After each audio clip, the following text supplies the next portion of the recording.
Okay, let me just go over it because this was at the end. So, all right, these functions, you understand how I did them, right? Now, you can also see from here, I'm going to connect it later with cone-sham also. Delta Pi or delta PL plus delta Pk is going to be minus delta summation Pi, right? And similarly the other one. You put all that, right? You get this term plus I said there is one term with delta Pi. And I want this variation to be 0, right? Okay. Now, since these coefficients out there of delta Pi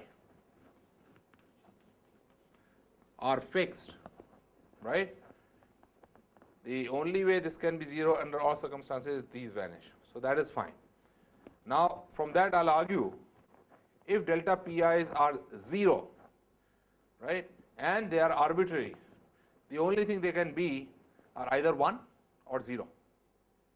If they are 1, then they are fixed, because if they are in between, I can still transfer, some delta Pi from one to the other and maintain that summation thing. So, they have to be at the end points. I cannot have 1, and it cannot be, you cannot have some 1, some 0. If you do that, from some 1, you can take a little delta, put it in 0, right? That is also not allowed. So, they have to be end point, and I cannot have 1, but that will violate all the conditions, right? So, only thing I can do is have them 0 and just have 2 of them. And I could fix 2 of them because you see, of these infinite 2 conditions allow me to, so if suppose I had 200 PIs, with 2 conditions I will have only 198 free, 2 fixed, because there are 2 constraints. No, it is not heuristic. You want a little more rigorous, then what you can do is take, it is not heuristic. But no, I mean, if you're not, I'm not pushing it down the throat, right? I mean, I'm just arguing. But if you want a little more, look at it the other way. Take Pi to be, let's say, sine square theta I. That restricts it between 0 and 1, right?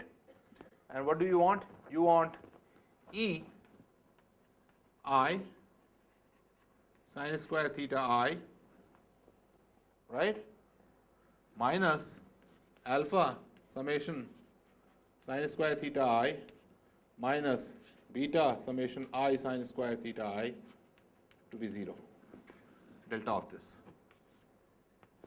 right? Because these are my PIs, these are my conditions, right? And these are Lagrange multipliers. I have 2 conditions, right? So, what would I'm going to have? I'm going to have EI minus alpha minus beta, right, sine of 2 theta I is equal to 0, right. I have only 2 Lagrange multipliers at my disposal, alpha and beta, right. So, I can fix only 2 theta i's independently, rest will be 0. Oh, because Pi I want to restrict between 0 and 1. That's why sine square. That's number is fixed. The number of particles is also fixed. Okay. So, it's not just heuristics. Why you are getting into trouble is because this is a linear, everything is dependent linearly. So, it's not a quadratic kind of thing where you see the minimum directly or the variation to be 0 directly. It's an endpoint thing. Endpoint is going to be maximum minimum. What? Oh, because I have told you that only 2 PIs will be there, non-zero, rest are all 0.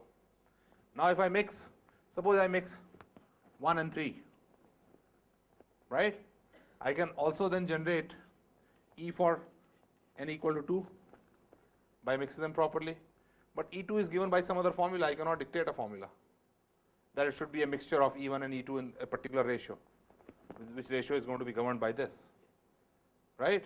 So, the only choice I have is the next ones. So, finally, it comes out to be a very simple thing, all right. What else? Okay. So, you see everything is defined. Now, what we are going to do is, we argued that, yeah.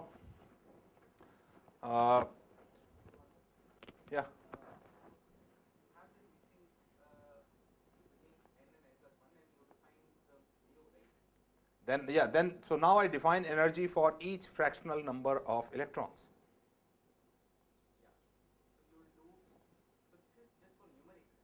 No, this is for definition. Otherwise, how do you define delta E, delta N?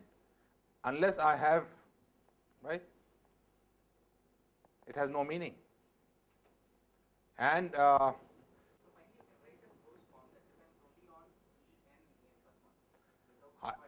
I can write only by mixing. I cannot write closed form in terms of density of rho n. I don't know how to do that. All right? And I'll give you an example why this becomes very important. And it tells you about a lot about approximations. All right? Anything else? Okay. Now, so I've already told you that if I take the density, there are problems. Shell structure is not there. And the problem is with the kinetic energy term, right? So why not treat kinetic energy as accurately as possible? All right? So what we are going to do is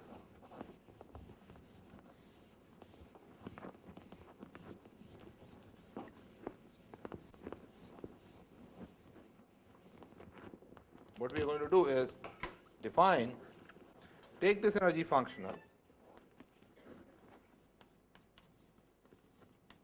which was T of rho, the kinetic energy expectation value, which is expectation value with respect to the ground state wave function, but I can write it as a functional of rho integral V external R rho, right, plus E Coulomb, let me just write it as E Coulomb rho, right, plus what I'll call E exchange correlation quantum mechanical or quantum chemistry, right, where these are the only terms. E Coulomb is 1/2 integral that term rho r prime over all that, and E exchange correlation quantum chemistry, let's call it quantum chemistry, is equal to VEE expectation value minus E Coulomb, and which we have derived in different theories, right? Now, if I approximate this in terms of density, I had trouble. I mean, those conceptually there were problems. So if I want to treat it more accurately, right, let us see what all I can do. So my equation, let me do one thing. Let's call this T rho, split it slightly. Now, given a density, just understand this statement correctly. Given a density, I can find, and I'm claiming, or I'm assume, same density can be generated by a non-interacting system.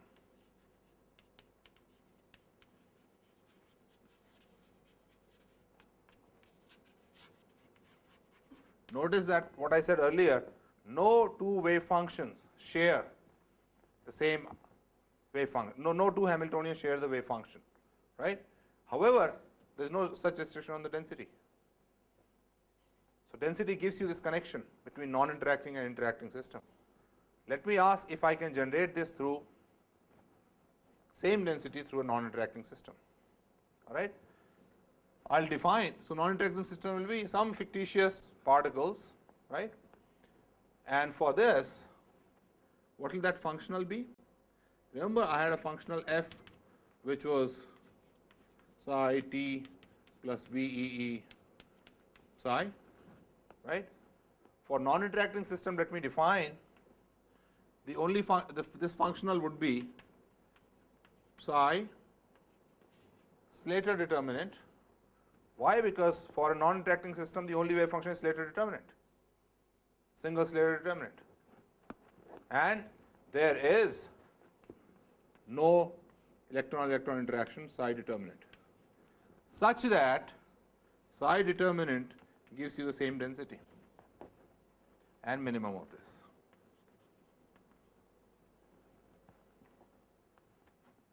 Right? And this I am going to call the non-interacting kinetic energy for a given density. For a given density, if system is non-interacting, this part of the system goes away, and the only thing from F that comes is the non-interacting kinetic energy, which we are going to say is minimum of, look only through single Slater determinants, which give the same density and minimize this. No, I am defining that F, the universal functional. Okay? And I also know, if this is a non-interacting system, this is going to be summation I, because psi determinant is going to be made from phi I minus half del square phi I. Right? Density gives you this connection, not wave functions. And phi i's have no meaning. They are just something that give rise to this density. And since psi d is giving rise to this, this is actually, so I am looking for a minimum of this, such phi i's that give you minimum of this, because this is this, summation phi I square is rho r.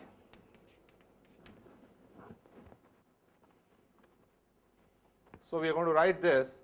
I am going to now write, yes.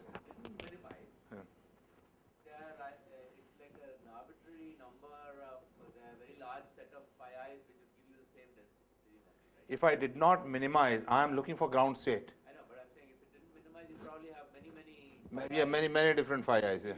Yes. Yeah.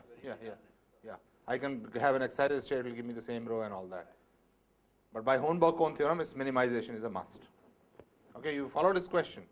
His question is that I could actually choose a set of phi i's which are arbitrary, which could be excited state, one here, one leaves a few orbitals and all that. But it becomes unique because I am minimizing, and it becomes unique because of the Hornberg-Kohn theorem, because minimization is through Hornberg-Kohn. Okay, so all right, so I'm going to write this. I'm going to write this as Ts rho, because I can define it through the density, plus all the other terms, except last term I'm going to write Exc quantum chemical plus true T minus Ts. All right, and I'm going to call this Exc DFT. DFT Kohn-Sham. Okay. Can you quickly tell me whether this number would be positive or negative? If you understood all the arguments. T minus Ts, would it be positive or negative? Huh? Why? Huh? Ts is the minimum for a given density. So everything else will be larger. I mean, that's the mathematical argument, right? Physically, you can say that they are interacting, kinetic energy will be slightly larger because electrons are more constrained to move. So, and now you say, if I do dE del square plus V external plus V electrostatic plus, let me call this functional derivative Vxc, some Vxc r phi I equals epsilon I phi I. Because I have written this for a non-interacting system, for which this is the potential. For any non-interacting system, it will be delta Ts by delta rho plus V equal to mu. Now, if you want to see it another way, because he will say this is heuristic, all right, I'll do this in two steps. I'll say, how about minimizing with respect to delta E delta phi I star, all right, and that will immediately lead to this equation, with the condition that these be orthogonal.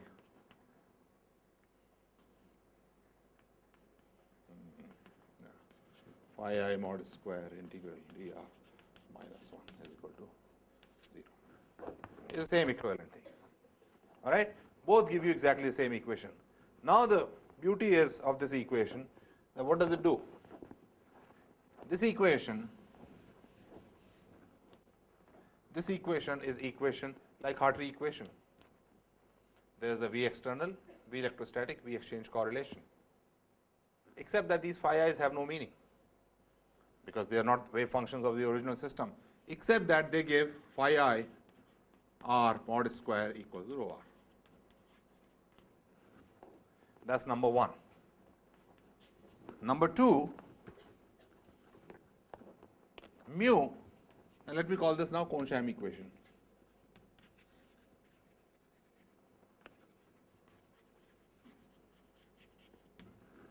And if I could solve it exactly, I'll come to mu, or mu Kohn-Sham is basically the same thing. It has to be the true mu.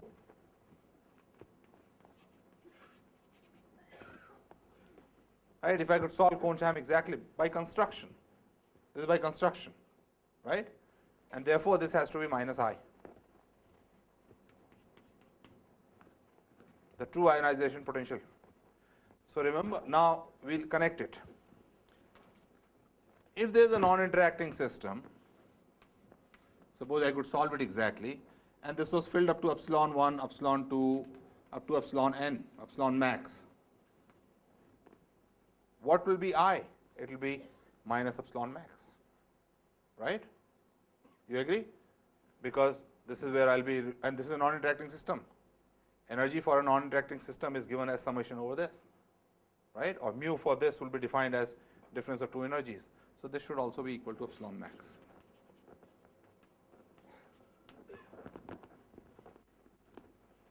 If I could solve Kohn-Sham exactly, right? So again, I'll then show it a little more rigorously. If I could solve Kohn-Sham exactly, okay, that Kohn-Sham system has mu, which is epsilon max Ks, and that mu by construction is a true mu. It has to be minus I. Okay, this is known as ionization potential theorem.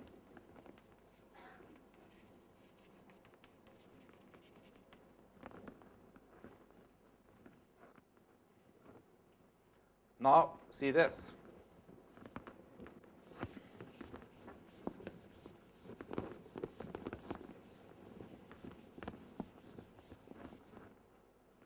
If I have a system and I solve it for n electrons, right, I get epsilon max is equal to minus I. Solve it for n plus 1, epsilon max. Ionization potential for n plus 1 system is the affinity, right? So the difference epsilon max n plus 1 minus epsilon max of n, for this is for n plus 1 electron system, this is for n electron system, will be I minus A, right? If I could solve exact Kohn-Sham, this is what should be. This is also the fundamental band gap of a semiconductor.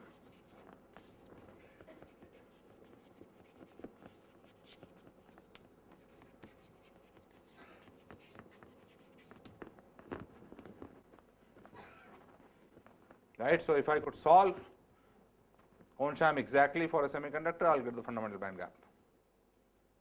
Okay? All right. Now, so this is the exact result. Let me give you a couple of more exact results.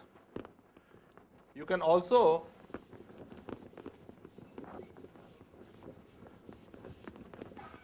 there's something else called Genus Theorem.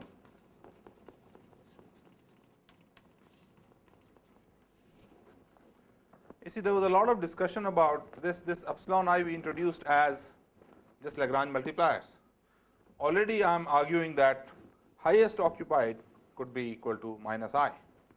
Genus theorem says if I take these orbitals, right? If I take these orbitals and occupy them partially, some with some partial electron numbers, nr, n1, n2, n3, then partial E, partial n, all right, will be equal to epsilon I.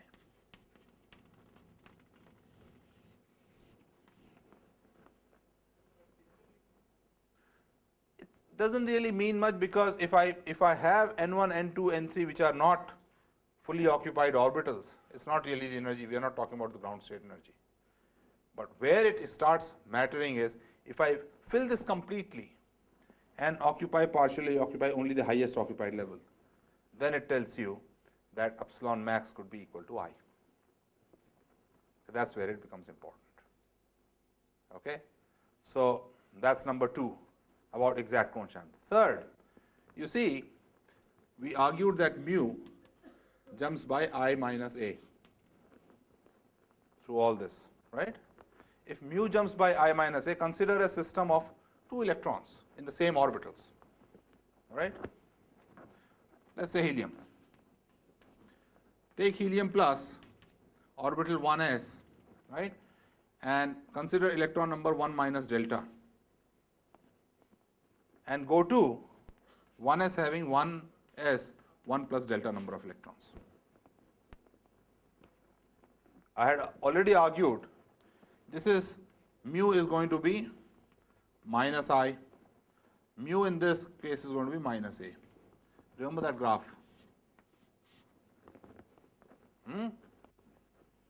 What is mu?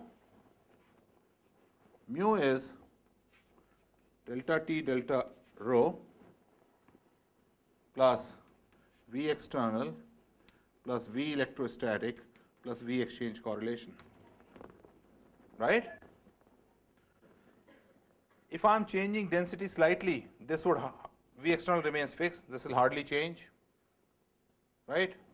Delta T S delta rho is related to only the eigenvalue difference.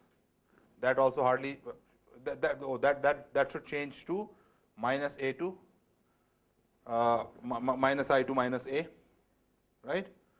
Delta T delta rho will not change much because the orbital is the same. So the only thing that can change is Vxe. So this is another property, very funny property of Vxe. If you go across an integer, it jumps by a constant, positive constant. Okay, and this has important implications. All right. So these are the exact properties, some exact property. Now I'll just talk about how to implement Kohn-Sham scheme. Yes. As far as the theorems were concerned, the only connection this has to reality is summation of over all I psi I squared is rho. And then that is the obvious. Then you have to discover more. So then we started interpreting the orbitals as having real meaning and the energy also having. Yes. So no other orbital has any meaning except Emax. Emax has real meaning. Is that so? That's minus I, because that's by definition the chemical potential. No, for that we will have to show that when I obtain the self-consistent rho and evaluate the E functional, I get the same E as when I add all the E's to Emax. Is that what we will have? No. I have a non-interacting system, right? Mm-hmm. And I'm asking what is its chemical potential. Mm-hmm. Its chemical potential is equal to epsilon max. Yeah, for that non-interacting system it is yes. that. Okay. And that non-interacting system, which has the same density as the interacting system, Mm-hmm. the chemical potential is epsilon max. By construction, that chemical potential is the same as chemical potential of the true system. Okay, I'll think about it. I'll think about it. Yeah, okay. That's one way of looking at it. Other way of looking at it is through Genus theorem. Okay. Delta E, delta Ni, and you can change, it has meaning only if you change the uppermost eigenvalue. Okay. Because that's when you can define the energy. The rest is all completely filled. Right? Is epsilon I, and that will be epsilon max. Okay. If you change only upper one, right? But and delta E, delta Ni by this is also equal to minus I. There you go. But then I am assuming that E actually has a part of E max times Ni, no? No. Oh. This is a rigorous theorem, and you should be able to prove it through first order perturbation theory. I'll leave it as an exercise. Okay. Just take E and just calculate. First order perturbation theory gives you that. Okay. All right? Okay. Now, when you implement the theory, right? When you implement the theory, because Exc is not known exactly, you have to make approximations. And some of those we have already worked out. And again, like Hartree theory or Hartree-Fock theory, this has to be done self-consistently, because V, Es, and this depend on the rho, right? And rho depends on phi I, and phi I depends on this, so you have to turn that as CF machine. Okay? So now, approximations.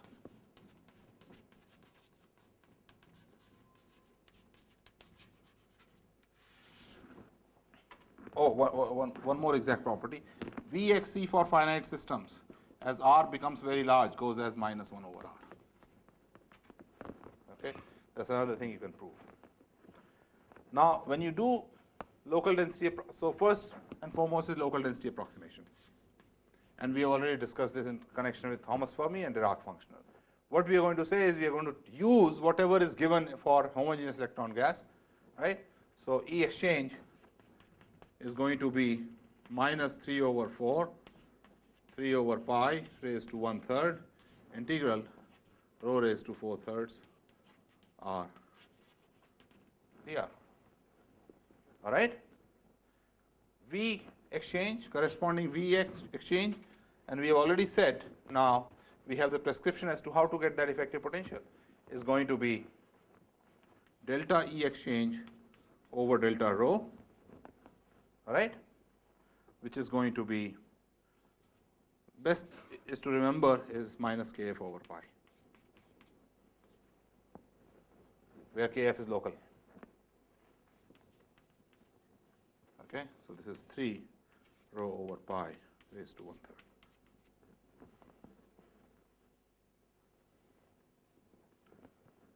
So again, I put it in here, start doing my calculation, right? And when I do my calculation, you can do the whole churning, SCF churning, and you get your answers. So what is the prescription? Prescription is that you do the calculations, get epsilon i's, right, and plug it in the functional. E would be summation, T expectation value, Ts, right, E external, E electrostatic, and this E exchange. And then you need correlation. All right? So there will be E correlation, which you can finally write as summation epsilon I over occupied minus integral V exchange correlation R dr plus Ex0, Hxc. Hxc means Vh. H means Hartree, the Coulomb term. Okay, this becomes an easier expression. For Ec, there are no simple derivations like this. Okay? Earliest was, by Wigner, who showed that low density, you get a Wigner crystal and calculated some energy. Then there was Bohm-Pines calculation using, plasmon and all that. And you can also calculate the high density limit by Gell-Mann, Bruckner calculation, who used the perturbation theory to all orders. And the latest is basically there's a separately ordered calculation, Monte Carlo calculation, and you parameterize in terms of RS, taking that high density limit, low density limits are matched. High density you get a log RS term and all that. So there are different parameterizations, and then you parameterize in such a way that this can also be calculated. So I'll just give you some names. In local density approximation, the one which is very popular and supposed to be quite accurate is Vosko-Wilk-Nosser parameterization. Okay? So now the machinery is very clear. You just plug it in and do your calculations. All right, get some answer and then start comparing. LDA, although it's quite a gross approximation, it gives very good answers. Okay? I have some numbers. What I'm going to do is give my notes to them and the organizers, and they'll distribute them. So all the numbers are there. The only problem, the big problem in LDA is, that what happens in a finite system is far away, density goes exponentially down, and so does the potential then, because potential is density raised to rho thirds, rho raised to 1/3. So if your exact potential is -1 over r,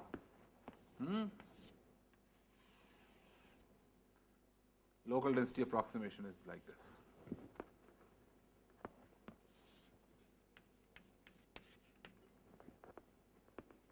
All right.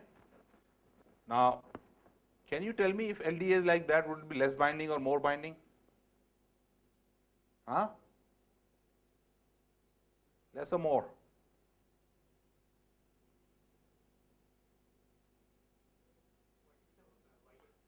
Y-axis is the potential, potential. V exchange, correlation, and this is, let's say, distance from the center, nucleus, whatever, some origin. Less binding, more binding? Huh? It is less negative, more negative? Less binding. Less binding. In fact, so much less binding that epsilon max for LDA magnitude comes out to be roughly half of ionization potential. That's one major problem with it. All right. Now, remember morning I said self-interaction correction, right? So that's one problem with LDA. If you take EXC, whatever formula is there, LDA, and calculate it for rho of one particle, okay, and add to it 1/2 rho of the same one particle, rho r prime over r minus r prime, dr prime, what should be the result? If I take the exact, suppose this was exact, what will be the result? Hydrogen atom, for example. What will be the result? Is there any electrostatic interaction? It should cancel with the self-interaction, right? So for one electron, this should go to 0. For in LDA, this is greater than 0. Okay, that means although I am making an approximation which makes calculations easy and all that, in principle, in this, an electron is interacting with itself. If it interacts with itself, it unnecessarily makes it less binding. It is pushing itself out. That's one of the reasons given for this. It will also not bind negative ions, all right, because it's pushing itself out. I told you in the morning that negative ions require that it polarize something, but it cannot polarize itself, right? So that's another problem with this. Third, when I do LDA, it's based on electrons being, number of up electrons being equal to number of down electrons. So I cannot treat systems where there's some magnetization, some magnetic moment, right? For that, we use something called the LSD, where I treat up and down spins separately. And it's very easy to do. I'll just give you an idea how it is done, all right?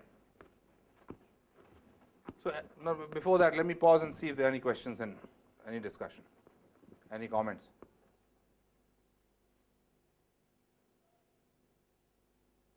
Why I'm pointing these things, I mean, you are, since you're working in electronic structure, you'll be doing those calculations. I'm focusing more on what could go wrong if you're doing these calculations, and where you should have these warning signals coming. Okay? Now, when you want to do LSD,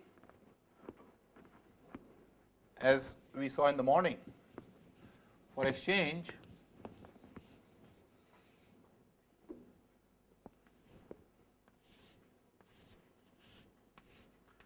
exchange arises only for each set of electrons, right? Exchange arises because of parallel spins repelling each other or not creating a hole. So as far as exchange is concerned, these guys are doing their own thing, these guys are doing their own thing, right? So let us call this density rho up. let us call this density rho down. And I want to write an approximation by now taking two basic variables, rho up and rho down. Is that okay? If I knew exact functional, I could do it in terms of rho alone. But since I don't, I'm making an approximation, I want to make a better approximation. As far as exchange is concerned, I could write this, imagine this, if I could fill this, and let me, so there's different densities, all right. If I could fill this with this also, suppose, and fill this with this. If I could fill this system with down spins, it will give me exactly double the exchange energy, because exchange doesn't come from interaction between this and this, it comes only with parallel spin, right? And it doesn't matter which way it's parallel. So I could write the exchange for rho down as 1/2 of Ex, I'm writing LSD, of LDA. LDA means spin compensated, to rho up.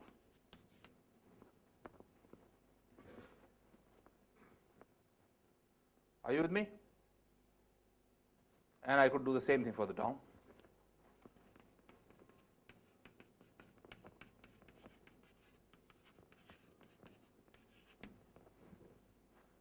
There is the approximation. This is local spin density approximation. In this, I am treating these as basic variables, all right? And all the machinery would be turned in terms of rho up and rho down. All right. In fact, not just LDA. Any time you have a functional, this is true for exchange in general. Even if you have other functionals, you could do exactly the same thing. All right. Now, this I could cast in slightly different form in terms of rho up minus rho down and rho up plus rho down, which is the total density. Can I do a neat cleaning like this for correlation? If you understood, then you should be able to answer this. I cannot, because correlation arises from interaction between up and down spins also. But LSD, in LSD, when I make LSD approximation, I do the same thing for correlation also. Okay, except that it is written in a slightly different form. We write in terms of E correlation polarized and E correlation unpolarized. That means it's spin compensated, it's spin non-compensated. Okay, when you read this, you will see that. Okay, so that's LSD. Then next is GEA. What is GEA? Remember I talked about Weizsäcker correction in the morning, right? If I'm making local density approximation, I'm ignoring that density could be varying from here to there, right? So long ago, Hermann, based on dimensional arguments, proposed a correction. So he said, exchange is proportional to rho raised to 4/3. If I include gradient, it will be gradient over rho raised to 4/3. Dimensionally, this is what it comes out to be. Comes out to be correct. All right? Because this is dimension L raised to -4, this also will come out to be L raised to -4. And he said, let there be two coefficients, Cx0 plus Cx1.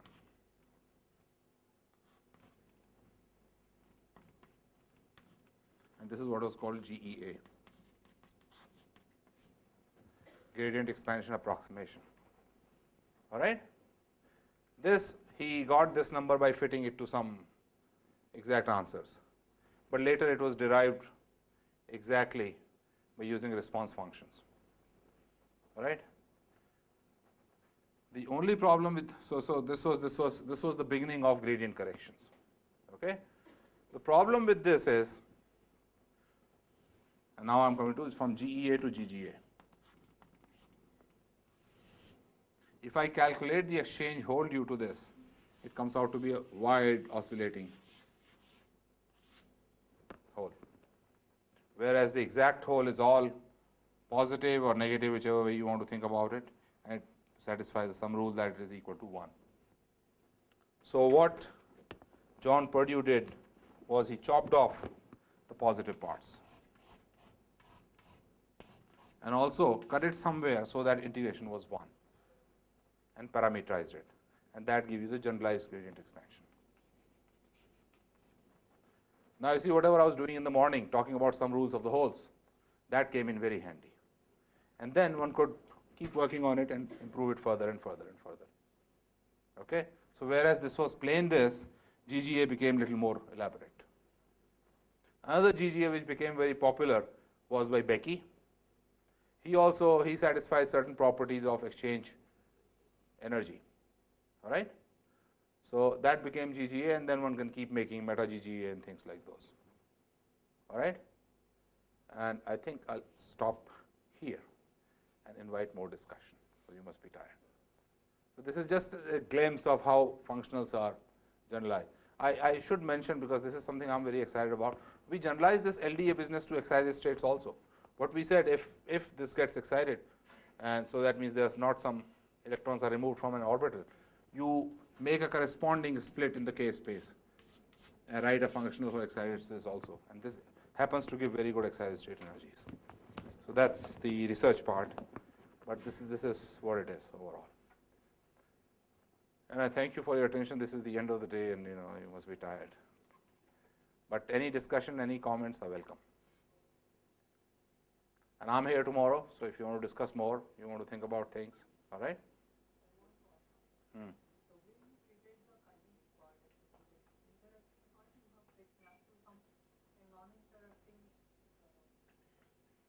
No, it was not mapped.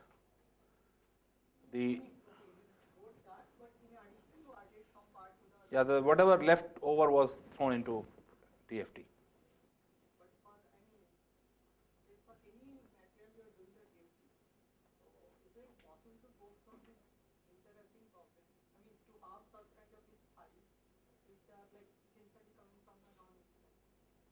Yes, that's the Kohn-Sham construction, right? That is what they are saying. And you can actually construct exact, given a density, there are protocols of the routines, right? And that give you that. That can construct those systems. All right? Since you asked, I'll just give you a simple thing. See what I said, Ts is defined as phi I 1/2 del square phi I, right? And we want to say that minimize this such that phi I give rise to rho, right? Let me use a theorem from electrostatics. If I have a rho r minus rho 0 r times rho r prime minus rho 0 r prime over r minus r prime dr prime, and I make this 0, that means this has no choice but be 0. Let me minimize this with this condition, equals epsilon I phi I. In the limit that they become equal, lambda, when lambda goes to infinity, they'll tend to be equal. This gives you the Kohn-Sham potential. You can write a program and do it. Okay? So this is a constraint search way of constructing Kohn-Sham potential. And in fact, somebody was even smarter. What he did, he took the X-ray structure factors and put that as a constraint and constructed the Kohn-Sham potential. That was a PRL, I think, in 1995, 96 or something like that. Okay, so you can construct these systems, yes.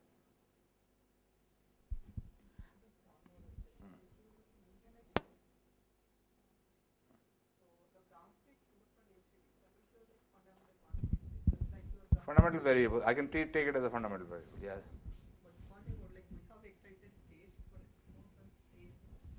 Any other say density apart from the ground state? Never talked about that. No, because it's based on variational theorem, right? Now, using variational approach, you can write variational approach for excited states also, where you choose those wave functions which are orthogonal to the lower states.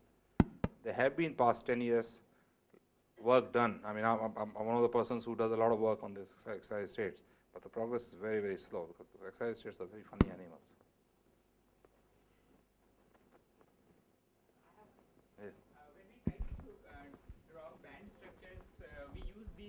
EIs, no? Yes. Uh, Oh yeah, I'm glad you're asking that. I forgot the comment. It will make okay. So that is valid only when we have good quasi-particle-like picture. No, no, okay. Let me just say what it is. Okay, that's a very good question. Thank you for reminding. What happens is, suppose I have a semiconductor bulk, right? So I get the conduction band and the valence band, right? And I do a ground state calculation, and I get some Emax. Even an exact calculation. Suppose that. Huh? Can you use other part? Achha. So you can move here. Too demanding.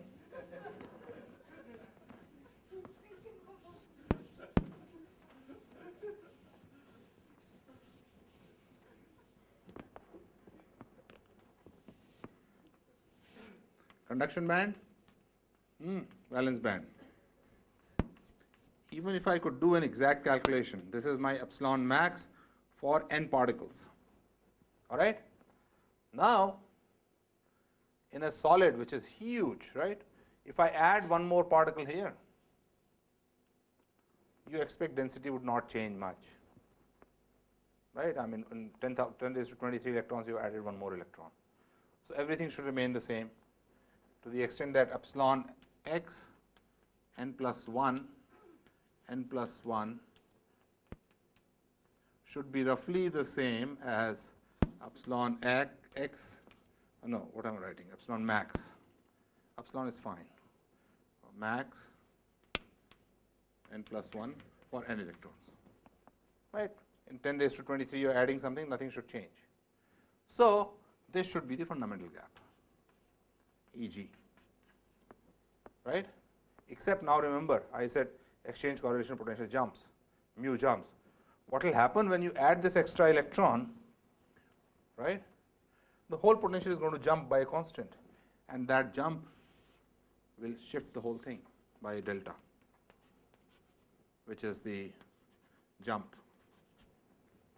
So that epsilon max, which is n plus 1 for n plus 1 system, could be actually higher by delta.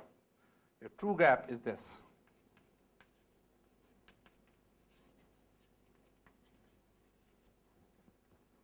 So you underestimate. This is an explanation given for underestimation.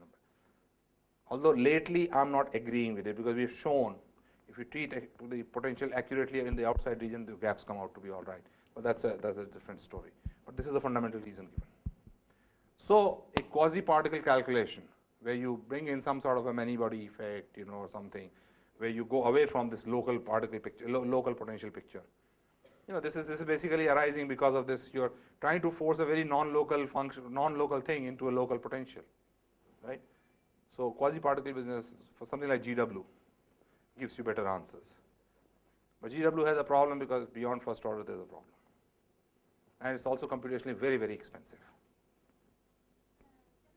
Yeah. I think his question is that this formulation is primarily to calculate the ground state total energy. Yeah, but this So argument when goes. we are talking about a band gap, we So- are basically trying to probe some of the excited state. Is that your question? So you're dumping that. No. My question was when we draw the energy of the band, so basically the band, we are, Huh? yeah, even the occupied bands, we are using the one particle energies that we calculated by solving the quantum equations. Does that rely on having? So no. So what you're saying is, do those bands have any meaning? Right? Lower bands, no. In principle, exactly no. Okay, but you sort of, kind of give it some sort of an interpretation. Density of state, huh? I show you tomorrow a picture, or and also in the exercises, where we have one example, where we have an example, for instance, for a good metal, where these bands, although strictly speaking, they have no meaning. They match almost perfectly experiment.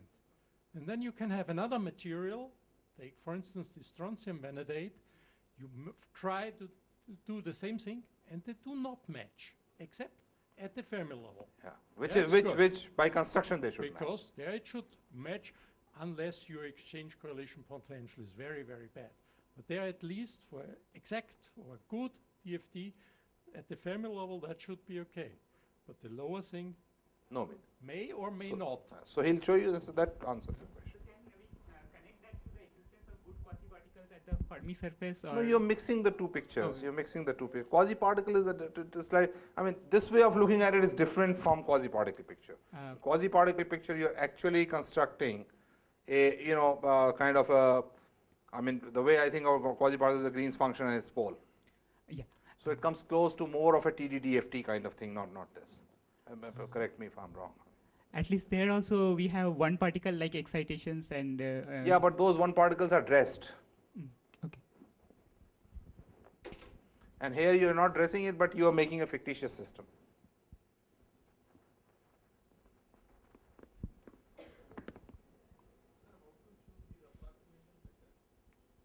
By practice. Solve many, many problems. And talk to many people. No, LDA is given. I mean, first thing you try is LDA. I mean, so you get an idea. And then, as I said, in the wave functional approach, you construct your wave function according to some intuition. Here also you do this thing, but it is not always guaranteed that you'll get a good answer. So, people present a lot of things and then they say very interesting results. You have to take it with slight caution. Okay, and a lot of, particularly I see among the students, you're a student, I take it here, is they run the blackboard. Boss says, "Aise kar lo." Boss knows everything. You don't. Onus is on you to learn. So these things don't ignore. I mean, these are things which tell you where things can go wrong, right? Don't run it like a black box. So in that sense, what the questions you asked are very, very important.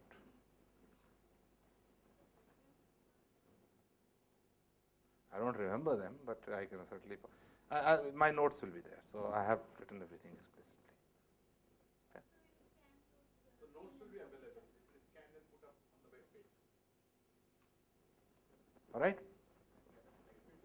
Slides also, yeah. He doesn't have slides, so they will have lecture notes which will scan. Other slides. Most lectures. Yeah. Or I think he is also, he must have all this stuff. So you put this also on. I mean, Recording will be there. Yeah. Yeah, but I don't know how to tackle. Yeah. Because the contrast by this evening has really gone bad. Yeah. Morning session you mentioned. No, he asked the first question. So, yeah. In the morning session, you mentioned about this UG project version of Coulomb blockade by adding. Not a one project. level. This is a problem. Yeah. So, One part of an assignment. so what was that physical system you are adding? A very one small system. Very small system which can where you can count the number of electrons going and coming. So it's a neutral for every No, it's electron. like a you small add? capacitor. Very small. Oh, capacitor, okay. And they're supposed to solve this wave function. Then it's a very just nothing add. complicated. It's very simple. You just count one electron at a time. So each electron doesn't interact with itself, and then you get a step-like structure.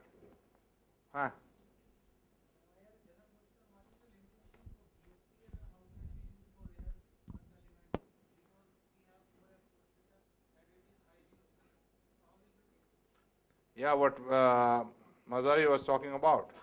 If you highly localized orbitals, probably your very good bet will be to use Vanier functions.